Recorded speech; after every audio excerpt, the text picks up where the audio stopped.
last video on that Kia Optima that hopefully we'd be back in something a little more Italian, and here we are. We've got the 2014 Ferrari F12. We got the V12 up front producing near as makes no difference 730 horsepower. At the back we have rear wheel drive. In the middle we have this 7-speed dual clutch transmission, and we're going to see how much trouble we can get into with this one today. I'm just waiting because you might have seen it in the back of shot. We got a little SUV ahead of us, so we're going to give him a little space before we take off up this road and see how she handles some corners and get a little feel for this car.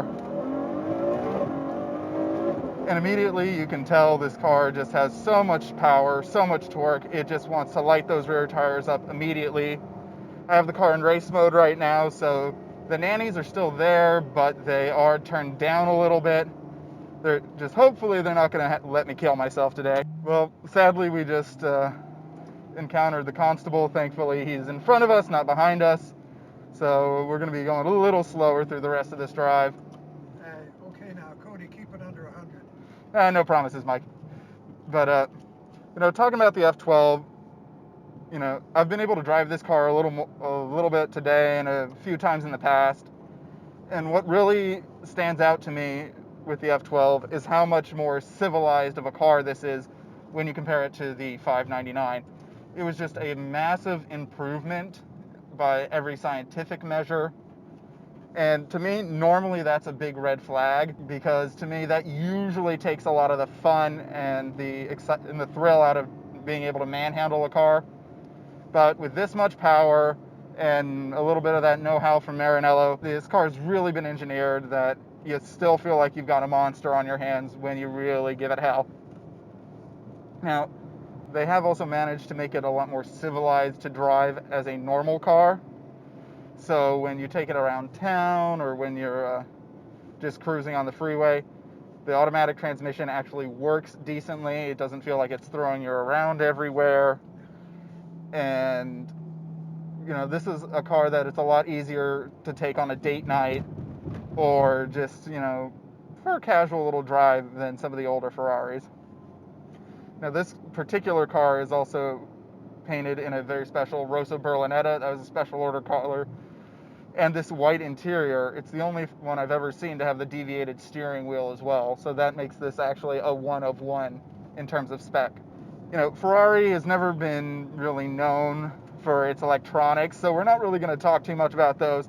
Yes, it has your navigation, it has your Bluetooth radio, it has the things you want, but, that's not really the point. And frankly, if you're listening to the radio and not listening to that, you really shouldn't be driving this car. One of the big complaints you might have with this car as a Grand Touring car is that the suspension is a little rougher than one might hope, but thankfully it doesn't ride too harshly, and you can manage it. We're going through a little construction here, so give me a moment. So like I was saying, with the bumpy roads, there is actually a suspension setting right here on the steering wheel, and that has a few different modes. You have the bumpy road mode and the sort of standard mode that just is linked to your Manettino.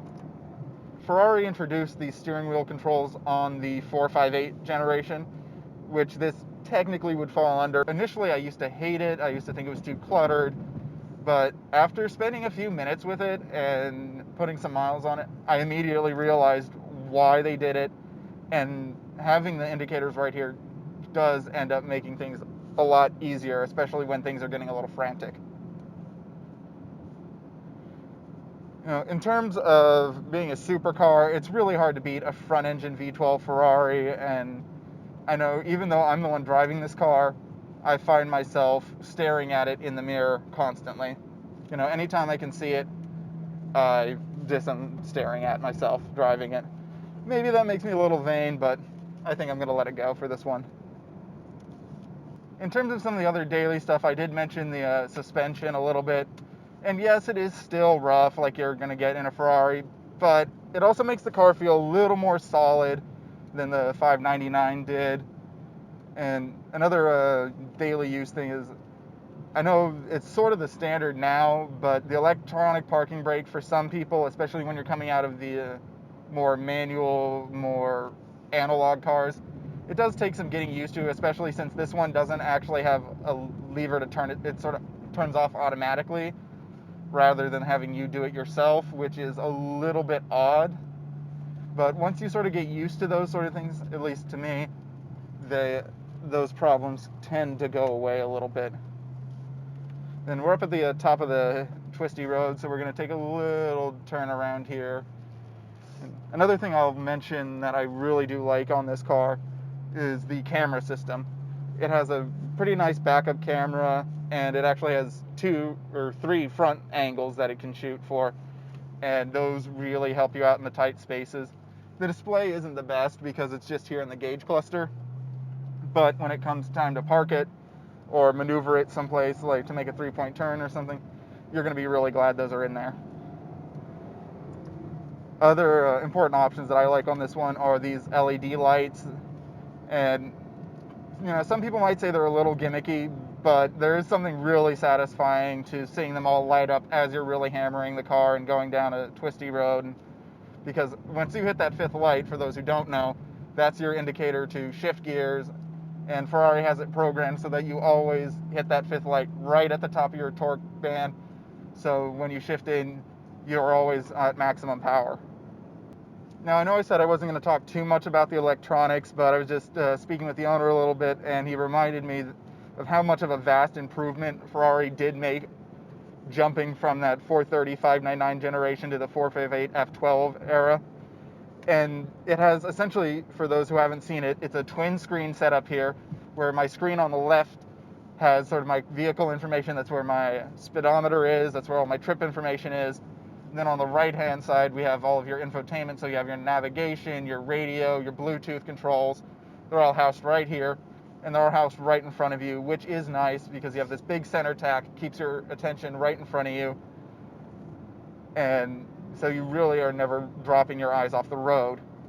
You have the same air conditioning controls that Ferrari has been using for a while. Not my favorite, but then again, Italian air conditioning has never really been a selling point in these cars. What is a selling point, though, is that. I think that actually just about wraps up everything we have to say about this F12. So I'm going to find a place, pull over, put this camera up on the roof, get you some nice shots of this twisty road going down the other way that you'll have probably seen already interspersed with this footage. We might also put in a little drone footage for you guys to look at here at the end of this video. But other than that, I think we're going to call it a day. I really do hope you enjoyed this little quick review of the F12. If you did, I also have a link in the description below to my article on DRIVETRIBE, where I went into more detail on this car and really talked some more about specs and facts and figures. And with that, I will leave you. Please do like and subscribe and check out more videos to come. Take care.